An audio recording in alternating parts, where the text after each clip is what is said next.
Assalamualaikum warahmatullahi wabarakatuh.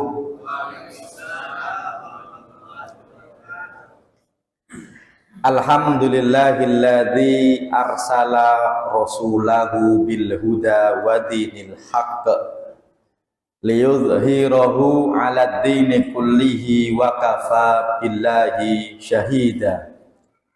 Allahumma salli wa sallim ala nabiyyina wa maulana Muhammad wa ala alihi wa ashabihi wa man sara ala nahjihi ila yaumiddin. Rabbi syrah li sadri wa yassir li amri wahlul 'uqdatan min lisani yafqahu qawli, amma ba'du. Bapak-bapak, ibu-ibu, jamaah Masjid Al-Hidayah yang pada kesempatan kali ini tak lupa mengawali kajian petang doa harapan saya panjatkan kepada Allah, semoga bapak-bapak, ibu-ibu yang hadir pada kesempatan kali ini selalu sehat walafiat, selalu bahagia, diberikan rahmat keberkahan untuk hidupnya, berkah rezekinya, keluarganya, dan juga usianya. Dan juga kita berdoa memohon kepada Allah, semoga kita diberi pemimpin yang baik, yang amanah, karena sebentar lagi ada pilihan, baik pilihan pilkada maupun pilihan takmir masjid, ya Pak ya. Karena tadi saya baca ada perpanjangan, ada injury time-nya Pak ya. Ini baru sini nih ada pilihan, kok ada injury time. Ayo siapa yang mau calon, ya Pak ya. Biasanya kan orang kan pada rebutan calon. Nah ini kok pada rebutan tidak mau dicalonkan. Nah kayaknya Pak, kalau pengen biar dapat, pengen banyak calonnya gampang. Nanti tulisannya 5% dari kotak amal buat ketuanya. Ini insya Allah banyak yang calon. Tapi nanti jadi omongan se-Indonesia ya Pak ya.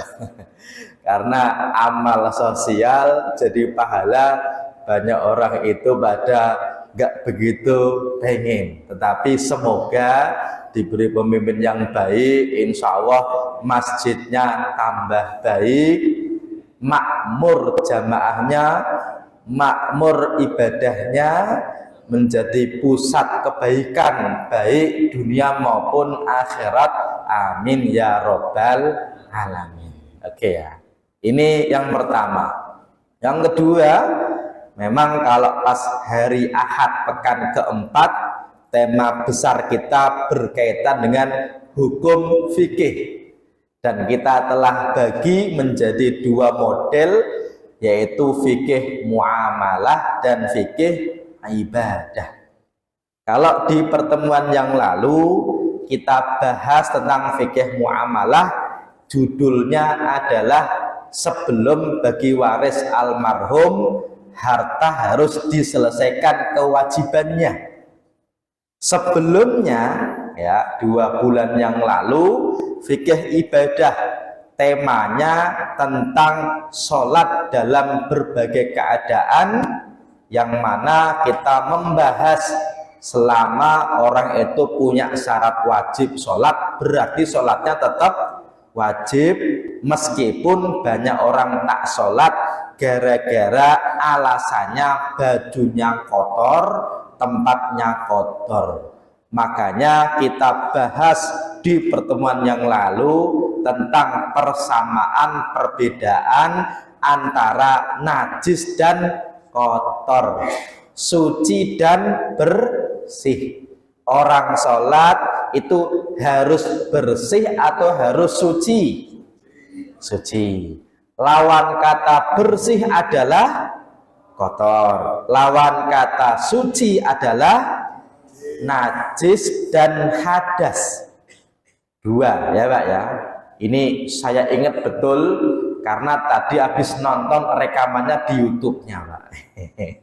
Dan saya tahu kemarin pakai baju apa, nyampeinnya bagaimana, itu tahu, Pak. Makanya saya hindari biar nggak sama-sama banget ya, bajunya dibedain. Nah, bapak-bapak, ibu-ibu sudah subscribe atau belum? Nah, jangan-jangan tidak subscribe nih ya. Ini sudah direkam, yang sudah diupload, malah nggak ikut subscribe. Jangan lupa, Pak ya. Nanti channelnya apa namanya? Masjid Al Hidayah Bintara. Oke ya. Jangan lupa nanti di subscribe karena ternyata, Pak, itu banyak rekamannya, ngajinya ada rekamannya. Ini karena Bapak ngajinya nggak pakai buku, nggak bawa pulpen, makanya rekam sekarang caranya dengan pakai video. Kalau dulu kan ngajinya bawa kitab ya, Pak ya, ada yang dicoret-coret ya. Kalau sekarang ngajinya bawanya telinga saja ya, namanya jiping ya, Pak ya. Ngaji nguping, masuk kanan, keluar apa? Keluar kiri, nggak keluar lagi insya Allah. Tetapi nggak masalah karena ada rekamannya, kita dukung karena ini juga dananya bukan dari masjid ya, Pak ya. Ya iyalah, biasanya, Pak, timnya itu disupport masjid. Ini karena kameramennya duitnya banyak ya, nggak usah disupport ya, Pak ya. Kalau bisa nanti ditingkatkan lagi lebih apa namanya, lebih bagus, tidak pakai HP tapi pakai kamera beneran ya, Pak ya. Nah, kita doakan ini kameramennya duitnya banyak nih ya. Ya bisa istiqomah aja udah bagus, Pak Ustaz. Ya bener. Ini bagus karena saya senang, Pak. Karena kalau nanti sudah menyampaikan apa, belum apa itu bisa terukur. Kenapa? Karena banyak banget ceramah agama itu ya judulnya sabar syukur, itu aja ya, Pak ya. Makanya bagus juga, Pak, kalau bisa khutbah juga direkam biar tahu Ustadz kemarin sudah disampaikan tema ini, kalau bisa cari yang lain kan gitu ya. Nah itu bagus, ini sebagai kemajuan teknologi. Kalau Bapak mau mendengarkan ulang juga bagus. Oke ya, ini yang kedua. Yang ketiga, kali ini judul kita adalah sholat di atas kendaraan sebagai rangkaian, yaitu tentang sholat dalam berbagai keadaan. Karena mau nggak mau kadang-kadang ketika kita sedang naik kendaraan, Pak, itu ada waktu sholat. Dan ketika belum turun, kadang-kadang waktu sholatnya sudah habis. Ya, misalnya, Pak, naik kendaraan yang kadang-kadang susah turun, contohnya naik pesawat ya, Pak ya, naik kereta. Kalau naik motor gampang, mobil pribadi gampang, meskipun naik kereta juga bisa turun, Pak. Naik kereta jarak jauh tuh, Pak, tuh ya, Jakarta Malang sampai Cirebon ternyata berhenti, Pak. Bapak bisa turun nggak, Pak? Bisa sholat nggak, Pak? Bisa, tapi ditinggal ya, Pak ya. Kan pertanyaannya bisa sholat atau tidak. Tapi kalau naik pesawat, Pak, Saudi Airlines 8 jam naik pesawat. Apalagi kalau pesawat itu kalau jarak jauh, itu waktu itu relatif, Pak. Kenapa saya bilang relatif ya? Di Saudi berangkat jam 4 sore itu sampai di Indonesia bisa pagi. Walaupun 8 tambah 4 harusnya masih malam. Kenapa? Karena kita, Pak, dengan Saudi selisihnya berapa jam? 4 kan gitu ya, Pak ya. Tapi kalau berangkat ke Saudi meskipun selisih 4 jam, kita mengejar matahari. Nah, makanya kan agak beda nih, Pak ya, antara kita pulang dengan berangkat.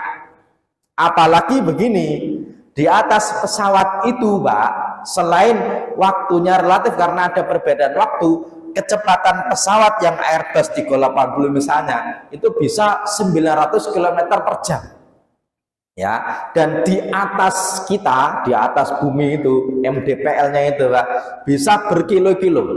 Kalau bawahnya kok sudah maghrib, kira-kira di atas pesawat itu sudah maghrib atau masih kelihatan matahari, Pak? Masih kelihatan. Kenapa? Kan di atas. Meskipun bawahnya kita lagi di atas mana nih? India. Terus Bapak cari waktu sholat India. Oh iya, ini berarti sudah maghrib di bawahnya. Ternyata Pak, di atasnya kira-kira bisa melihat matahari nggak Pak? Bisa. Kenapa? Burj Khalifah yang bangunan tertinggi sekarang apa ya, itu aja belum ada 1000 meter, baru 800-an Pak, belum ada sekilo. Itu aja bawahnya sudah maghrib ketika puasa Pak, mereka buka puasa. Yang tengah itu masih ngeliat matahari. Nah itu mataharinya masih kelihatan ya Pak ya. Berarti sudah boleh makan atau belum Pak? Belum, kan masih melihat apa? Matahari, berarti belum tenggelam. Apalagi yang di atasnya Pak, itu berarti masih terang lagi. Makanya nanti waktunya relatif. Tetapi kita akan urutkan dari sejarahnya. Karena saya yakin bapak-bapak, ibu-ibu ini mobilitasnya cukup tinggi, kemana-mana, naik pesawat, naik kereta, yang mana kadang-kadang menuntut kita untuk sholat di atas kendaraan. Ya, tetapi begini, semoga dengan kita mengetahui ini Pak, minimal dalam keadaan apapun kita tetap memperhatikan apa? Sholat. Kenapa? Karena begini, meskipun naiknya bis dari Pulau Gadung jam 4 sore, jam 5 sore, berarti sudah sholat asar atau belum? Sudah. Mau kemana nih? Jogja, mau Semarang, mau Magelang dan lain sebagainya. Oke, sampai sana jam berapa? Jam 4. Oke, subuhnya berarti bisa di sono. Tapi kan mau nggak mau maghrib dan isanya di jalan. Oke Pak ya. Pertanyaannya, kira-kira Pak, kalau naik bis antar kota, antar provinsi, bisa sholat maghrib isya di masjid atau tidak Pak? Bisa nggak Pak? Bisa. Kenapa? Karena sopirnya butuh makan, jamaahnya, penumpangnya juga butuh ke toilet. Makanya biasanya ke rest area ya Pak ya. Masalahnya kalau sudah ke rest area kan nggak harus sholat di atas bis tuh Pak tuh. Masalahnya orang kalau turun dari bis di rest area itu dibagi dua, ada yang ke toilet, ada yang ke rumah makan. Tapi meskipun ada masjid Pak, jarang yang sholat ke masjid. Pertanyaannya, berarti sholat maghrib isyanya di mana Pak? Ditinggal ya Pak ya. Kenapa? Karena takut tadi ditinggal oleh bis. Padahal bisa nggak sholat di masjidnya, bisa nggak Pak? Bisa ya Pak ya. Bahkan beberapa bis itu yang punya kan Pak Haji Pak, Haji Haryanto misalnya, itu punya bis banyak. Bahkan sampai gini, kalau sampai melewati waktu subuh maka wajib cari masjid untuk berhenti. Makanya jarang-jarang melewati waktu subuh. Tapi kalau ternyata melewati subuh kok penumpangnya minta, Pak yuk ke masjid dulu karena subuh nggak bisa dijamak ya Pak ya, itu nanti sopirnya nyari apa? Masjid. Kalau ketahuan lanjut aja padahal ada penumpang yang ngomong Pak, itu nanti bisa dipecat sama pemiliknya. Itu kan udah bagus ya Pak ya. Makanya kalau kita bicara sholat di atas kendaraan itu Pak, berarti keadaan genting, benar-benar uzur. Kalau kita masih memikirkan sholat dalam keadaan seperti itu berarti sudah bagus. Kenapa? Karena banyak orang ketika musafir Pak, sholatnya nggak dipikirkan. Kenapa? Di rumah saja nggak dipikirin, apalagi di jalan. Ya Pak ya, yang di rumah dipikirkan sholatnya, kadang-kadang di jalan juga nanti deh kalau sampai rumah. Kenapa? Kan bisa dikodok, kan gitu ya Pak ya. Padahal tidak ada kodok gara-gara di jalan. Oke, nanti kita akan sampaikan dari sisi dalil-dalilnya. Yang pertama gini, kalau bicara tentang sholat di atas kendaraan, pernahkah Nabi sholat di atas kendaraan? Jawabannya pernah. Tapi kalau sholat sunnah. Kalau Nabi kendaraannya kan onta Pak, perjalanannya jauh ya. Kalau pas sholat sunnah, dalam hadis riwayat Bukhari ini, karena Rasulullah SAW yusolli ala rahilatihi, sholatnya Rasul di atas kendaraannya, haitsu tawajjahat, kemanapun kendaraannya melaju menuju. Misalnya gini, Bapak naik onta dari Jakarta sini nih, dari Bekasi ke arah Ancol ke utara Pak, kok ngadepnya ke utara, kok Bapak sholat sunnah di atas kendaraan, boleh nggak Pak? Boleh. Terus ngadepnya kemana? Ya kemana saja sebagaimana kendaraannya ya. Tapi Pak, fa'idha aradal faridota nazala fastaqbalal kiblah. Kalau ternyata Nabi ingin sholat fardu, maka Nabi turun dari kendaraannya lalu menghadap apa? Kiblat. Makanya Pak, dalam sejarahnya Nabi tidak pernah sholat fardu di atas kendaraannya. Kenapa? Sholat fardu itu kalau Bapak mampu berdiri berarti harus berdiri. Ya, kalau kendaraannya onta kok sholat fardu susah. Kenapa? Berdiri di atas onta itu susah, ya Pak ya. Makanya Nabi apa? Turun, gampang karena bisa turun. Ya, maka di zaman itu Pak nggak kebayang orang kok sholat fardu di atas kendaraan. Ngapain? Kenapa? Kan bisa apa? Turun. Kalau sekarang mungkin nggak Pak?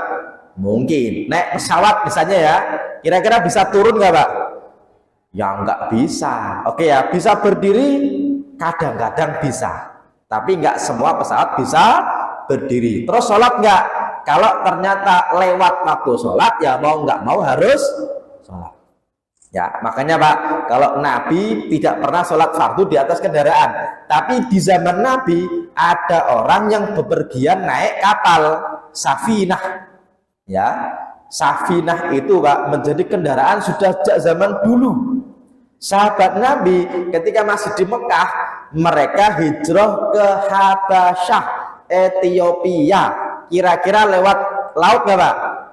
Lewat. Makanya sahabat Nabi ada yang juga lewat laut. Makanya waktu itu ada orang bertanya, anis sholati fis sabinah atau fis safinah. Orang-orang bertanya kepada Nabi tentang sholat di atas safinah atau atas kapal atau atas apa namanya perahu. Faqala kaifa usolli fis safinah, gimana caranya sholat di atas perahu? Nabi bilang sholli fiha qa'iman, kalau kamu bisa sholatlah dengan apa? Berdiri. Kalau apa bisa berdiri, illa antakhafal gharaq, kecuali kalau kamu takut tenggelam gara-gara kalau berdiri nanti kapalnya goyang-goyang terus jatuh Pak, maka boleh sholat tidak dengan berdiri. Artinya kalau sholat fardu dari awal memang diperintahkan untuk berdiri jika mampu. Oke Pak ya. Oke, makanya kita bisa urutkan kalau pertanyaannya Nabi pernah tidak sholat di atas kendaraan, jawabannya pernah, tapi sholat sunnah. Maka ulama bilang kalau sholat sunnah meskipun mampu berdiri boleh dengan duduk, meskipun mampu berdiri boleh dengan telentang. Bapak tahu sholat dengan telentang Pak ya? Mau ini kan dilarang Pak ya, telentang kan gitu kan. Ya iyalah, apalagi telentang Pak, kan gede banget ya Pak ya. Ini boleh, tapi pahalanya tidak sama ketika bisa berdiri kok tidak berdiri. Ini kalau sholat sunnah. Bahkan kalau di atas kendaraan bebas ngadep kemana saja sebagaimana kendaraannya menghadap. Oke, selanjutnya begini. Ya, ulama menyatakan ini oleh apa namanya Ibnu Battal, salah seorang ulama yang meninggal tahun 449 Hijriah. Beliau punya kitab Syarah Sahih Bukhari.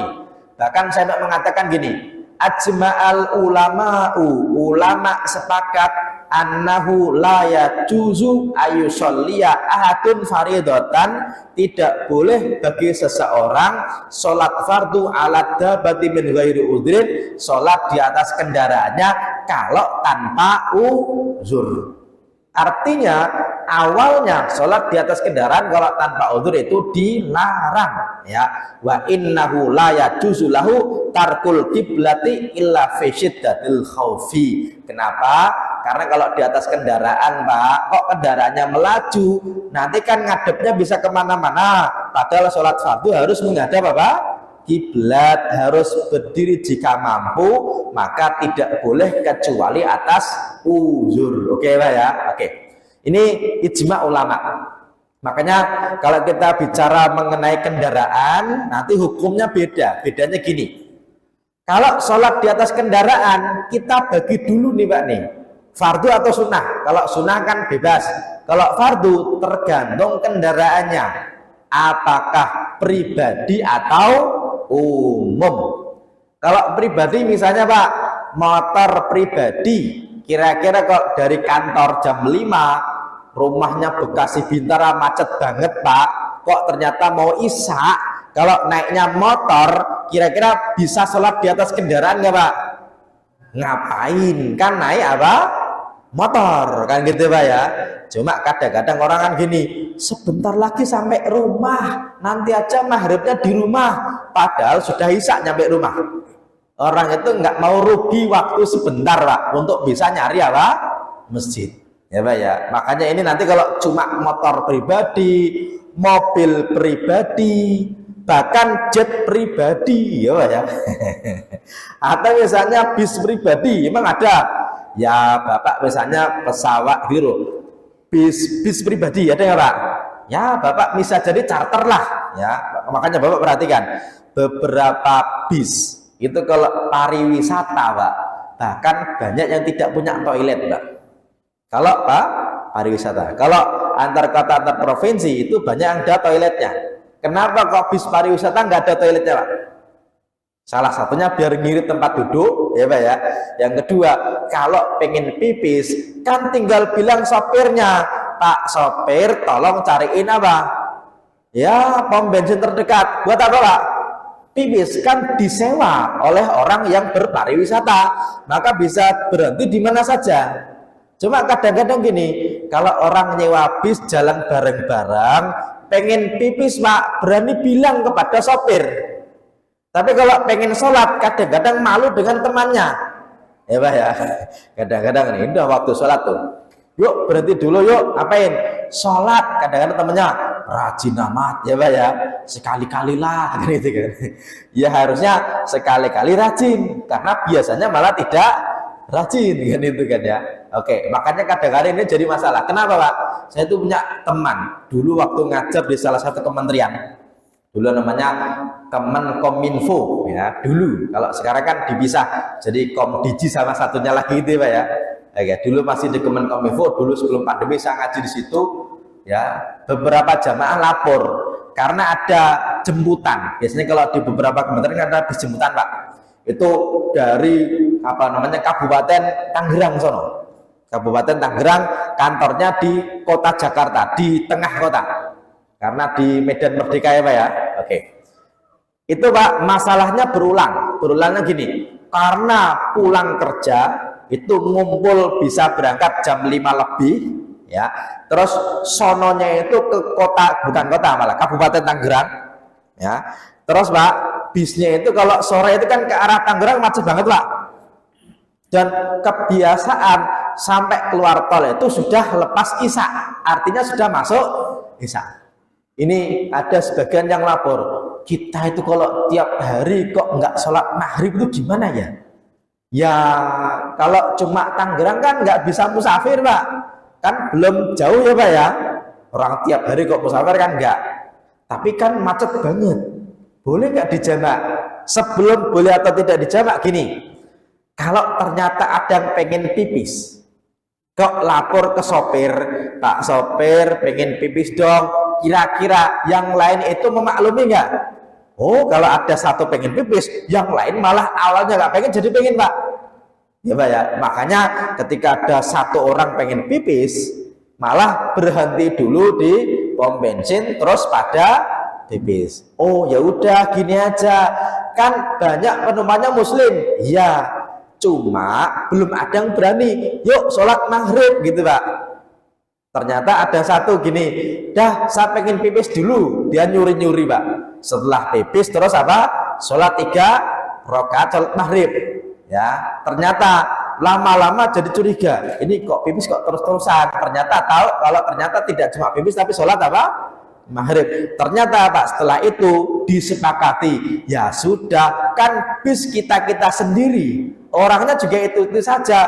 Kalau cuma berhenti sholat 3 rakaat kan nggak lama juga, bisa jadi lamaan pipis daripada sholat 3 rakaat kan gitu ya. Ternyata Pak cuma kurang satu orang yang berani mengawali. Ya, kalau ada satu yang mengawali, yang lain Pak, meskipun dia awalnya nggak sholat, karena yang lain pada sholat, malah pada malu. Kenapa? Muslim kok tidak apa? Itu kadang-kadang cuma kurang ada yang mengawali saja. Oke ya, makanya kalau pribadi nggak ada salah. Kalau umum gimana? Gini, kalau umum itu kita bagi dua Pak. Kadang-kadang memang mudah turun di mana saja, ya. Kadang-kadang memang tidak bisa turun dengan mudah. Yang bisa turun di mana saja, contohnya apa? Naik angkot, kira-kira bisa turun di mana saja nggak Pak? Bisa, tapi kan bayar lagi Pak Ustadz, kan gitu ya. Oke, naik KRL Pak, Jakarta Bekasi, Jakarta Bogor, Jakarta Tangerang, kira-kira bisa turun di stasiun mana saja nggak Pak? Bisa. Kalau dari kantor kok jam 5 sampai Bogor setengah 8, kira-kira maghrib bisa turun di Depok nggak Pak? Bisa. Bisa sholat nggak? Bisa. Cuma kadang-kadang kalau bisa turun di mana saja itu masalahnya bukan bisa atau tidak, tapi mau atau tidak mau. Kadang-kadang gini, Pak Ustadz sudah PW di dalam, padahal berdiri Pak ya. Ini orang Indonesia itu hebat-hebat Pak. Berdiri aja kadang-kadang bisa tidur Pak. Ya. Sudah di dalam kereta Pak, itu biasanya malas apa? Turun. Kenapa? Kalaupun turun kan sholatnya di masjid, itu di kereta Pak, di stasiun itu KRL itu kan ada musolanya Pak ya. Itu kalau maghrib penuh banget Pak Ustadz. Nah pertanyaannya, daripada sholat dengan musola yang penuh, mending mana daripada nggak sholat Pak? Ya mending sholat ya Pak ya. Kenapa? Karena udah banyak yang sholat, kenapa malah nggak ikut yang sholat, kan gitu ya Pak ya, malah milih yang tidak sholat. Ya udah, ini juga kadang-kadang jadi perhatian gini Pak, sebenarnya sholat itu tidak harus di masjid, di musola ya Pak ya. Kok ada peron gitu kok ternyata agak-agak jarang orang melewati Pak, kok kita gelar sajadah di situ terus kita sholat, kira-kira boleh nggak Pak? Boleh, tapi kan kadang-kadang malu, sok agamis ya Pak ya, daripada enggak apa? Sholat. Jadi gini, ketika bisa sholat di mana saja, memperhatikan sholat di mana saja, lumayan, meskipun mungkin waktunya agak di akhir-akhir, lumayan. Karena gini Pak, saya itu punya teman, ini sudah susah ditiru. Kenapa? Ketika dia musafir, kok naik angkot, naik mobil yang kira-kira bisa turun di mana saja Pak. Kalau sudah azan, meskipun belum sampai tempat yang dituju, mampir berhenti, walaupun nanti bayar lagi. Ya, kenapa? Kan uang nanti bisa dicari, tapi sholat di awal waktu kan nggak bisa. Ya ini sudah the next level Pak nih. Kenapa? Kita saja kalau naik mobil Pak, maghrib nih Pak ya, ada azan, kita di jalan, kita lihat di map kita, oh 30 menit lagi sampai rumah, berarti belum isya. Itu kira-kira Pak, mending mampir di masjid atau mending sholat di rumah Pak? Kalau mendingnya adalah sholat di masjid, tapi kebanyakan di rumah atau di masjid. Kadang-kadang ya lah masih ada waktu kok, nyampe rumah nanti juga setengah 7 ya. Kenapa? Alasannya beragam Pak. Di antaranya gini, kan nanti kalau nyampe rumah kan enak sholatnya ya Pak ya. Nah, ini pilihan nih Pak nih. Tapi yang jelas selama masih ada waktu boleh sholat, tapi kalau utamanya adalah sholat di awal waktu. Oke ya, ini kalau bisa turun di mana saja. Kalau tidak bisa turun dengan mudah, maka ada dua kemungkinan. Yang pertama, bisa sholat dengan mudah. Contohnya adalah kapal besar, penyeberangan Merak Bekahuni Pak, naik kapal Pak, kira-kira di kapal bisa sholat nggak Pak? Bisa, bahkan masjidnya gede ya Pak ya. Di situ ada kiblat kalau arah Merak, kiblat kalau arah Bekahuni ya, dan yang sholat banyak, nggak masalah. Tapi kalau tidak bisa turun dengan mudah, contohnya kereta jarak jauh, bus jarak jauh, pesawat jarak jauh, atau stasiun luar angkasa. Oke ya, ini nanti waktunya khusus nih. Jadi di kita itu Pak, di bumi itu ada stasiun luar angkasa namanya ISS ya Pak ya. Itu bahkan waktunya relatif. Kenapa? Di ISS itu Pak, melihat matahari terbit itu 45 menit sudah tenggelam. 45 menit terbit lagi. Makanya waktunya benar-benar tidak biasa. Dan sehari semalam itu berarti melihat matahari terbit tenggelam itu bisa lebih dari sekali, bahkan 10 kali. Ya banyak. Ini kalau di pesawat luar angkasa. Makanya nanti ada waktu-waktu yang tidak biasa kita bahas di pertemuan yang lainnya. Dan kita lihat gini, kalau ternyata mau tidak mau sholat di atas kendaraan, ya selama syarat rukunnya terpenuhi, selesai, nggak masalah. Contoh di atas kereta pesawat tadi ya Pak ya, keliru. Di atas kapal tadi ya, kan bisa wudhu, bisa. Kemudian bajunya suci, bisa. Ngadep kiblat, bisa. Menutup aurat, masuk waktu, bisa. Berdiri rukuk sujud, bisa. Nggak masalah. Berarti sholatnya sudah sah karena syarat rukunnya terpenuhi. Yang jadi masalah kalau tidak bisa syarat rukun terpenuhi gimana? Maka kita lihat skala prioritas. Ya, prioritasnya gimana? Pertama Pak, hindari kendaraan. Maksudnya kalau bisa cari yang ternyata tidak sampai melewati waktu sholat. Contoh Pak, kalau penerbangan yang antara pagi sampai zuhur, ya Pak ya. Oke, itu kan tidak melewati waktu sholat. Ya, kalau ternyata melewati waktu sholat, maka kalau bisa nih ya, kalau bisa sini sudah sholat, sono belum masuk waktu sholat. Bapak mau kemana nih? Mau ke Jogja? Ya udah, cari yang kereta jam 7 malam. Berarti kan maghribnya Pak, itu kan bisa di waktunya, isaknya bisa dijamak dengan waktu maghrib.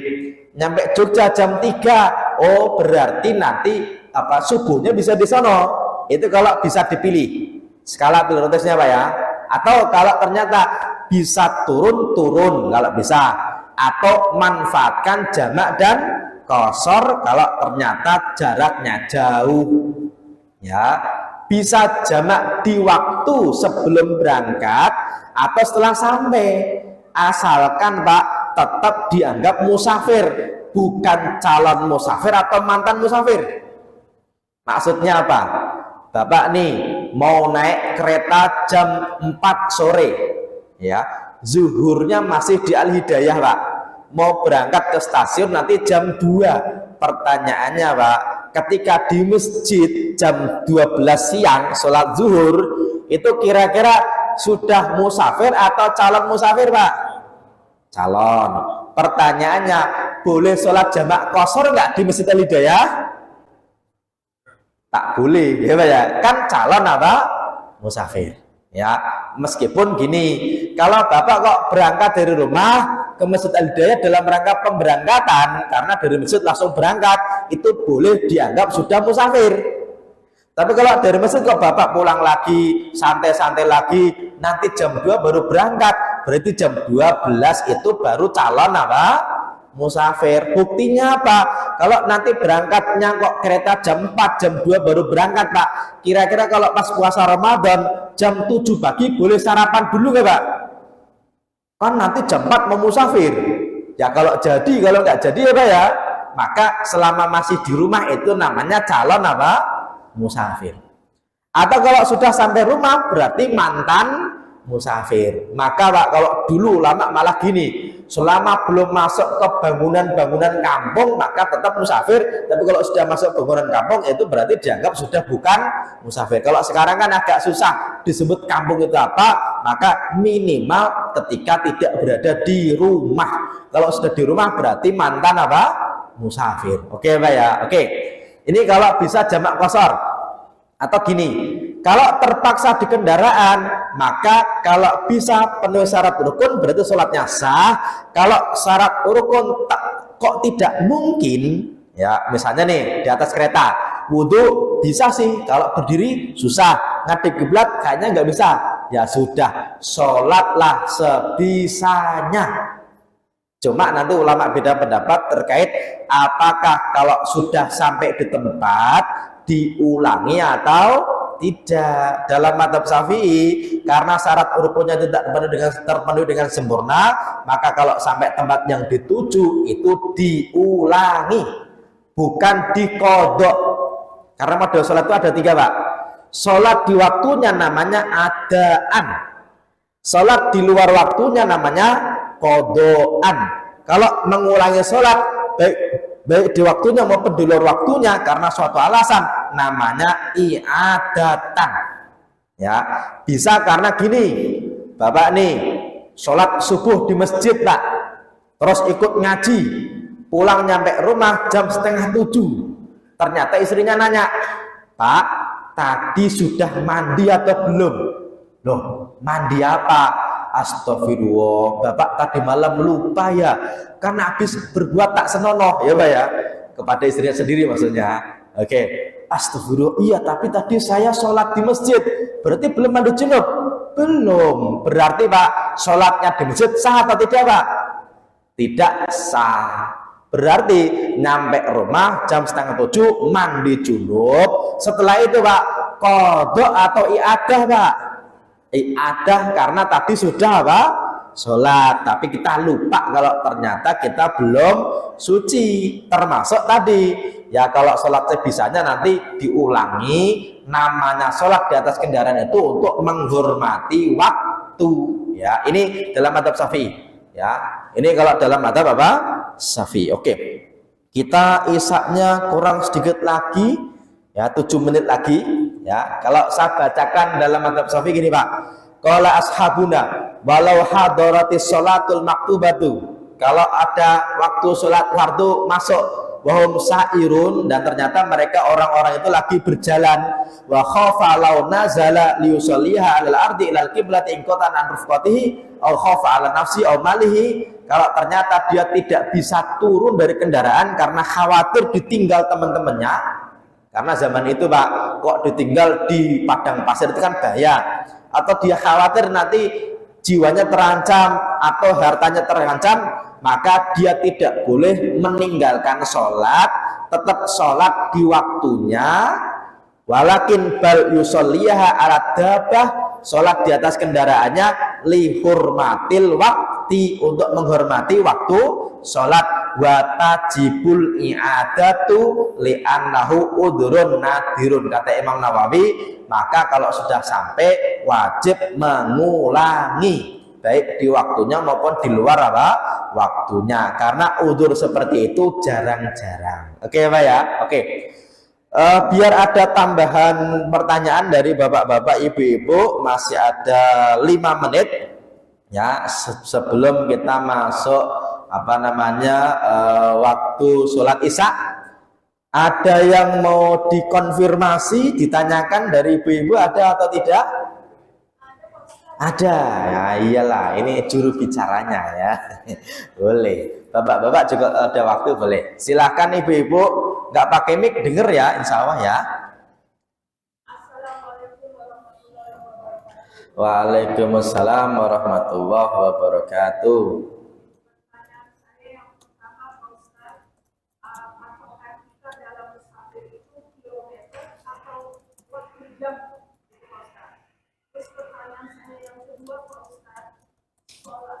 Bagaimana menurut hadisnya Pak Ustaz, bila kita sholat sudah sakit lututnya gitu Pak Ustaz, kita sholatnya gitu, bagaimana dengan nilai pahalanya? Apakah nilai pahalanya berkurang atau sama saja? Mohon pencerahannya Pak Ustaz. Siap, bagus nih pertanyaannya. Waalaikumsalam warahmatullahi wabarakatuh. Yang pertama, patokan musafir. Memang begini, bepergian itu Pak, dalam bahasa kita kan sama, antara pergi ke pasar dengan pergi ke Mekah, sama nggak Pak? Sama. Tapi dalam bahasa Arabnya beda. Kalau pergi ke pasar itu zahaba yadhabu.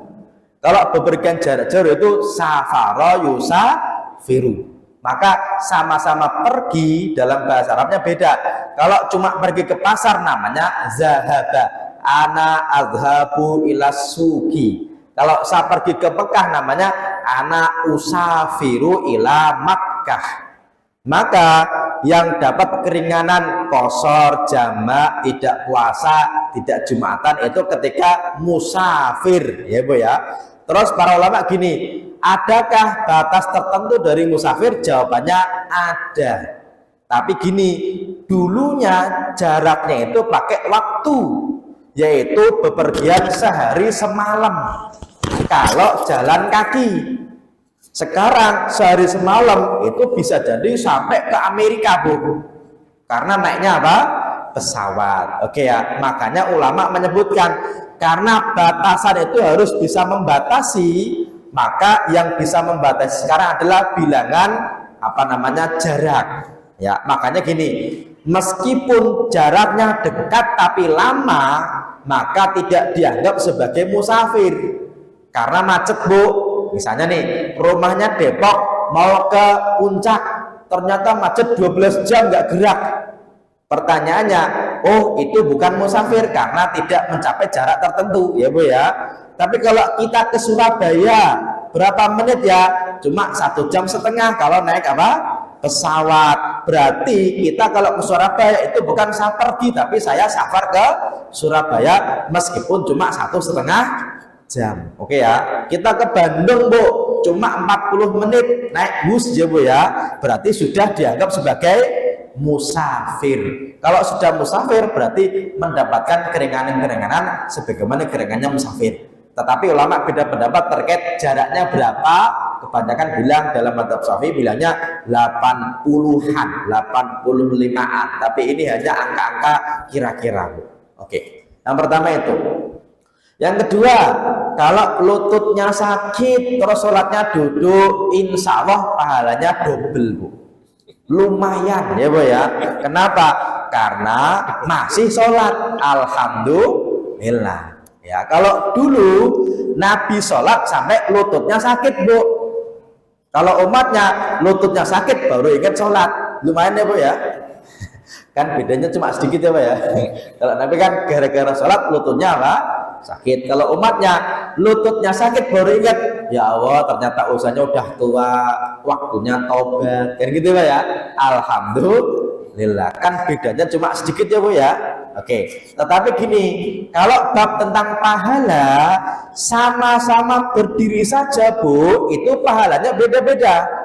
Ya, maka dalam bab sholat fardu kok gara-gara uzur itu bukan berarti gini, ketika berdiri berarti pahalanya penuh, kalau duduk berarti pahala setengah. Yang pahala setengah itu kalau sholatnya sholat sunnah kok bisa berdiri malah duduk, maka pahalanya setengah sholat apa? Dengan berdiri. Kalau bisa berdiri malah dengan apa? Duduk, ya Pak ya. Tapi kalau sholat fardu harusnya berdiri kok ternyata dengan duduk, tak boleh. Kalau ada uzur maka duduk bagus. Kalau pahala gimana? Sama-sama kita nggak tahu pahala kita masing-masing. Kenapa?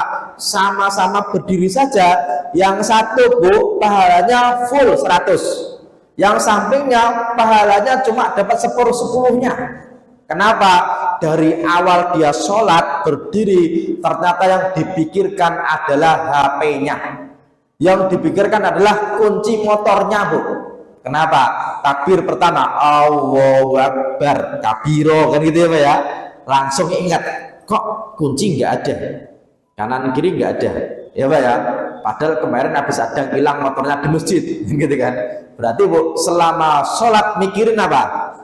Motor. Makanya bab pahala itu ya kita tidak bisa samakan, bisa jadi ada yang full, bisa jadi yang setengah. Tetapi kalau kakinya sakit kok dia bisanya dengan duduk, insya Allah pahalanya banyak, apalagi dia sabar ya Bu ya.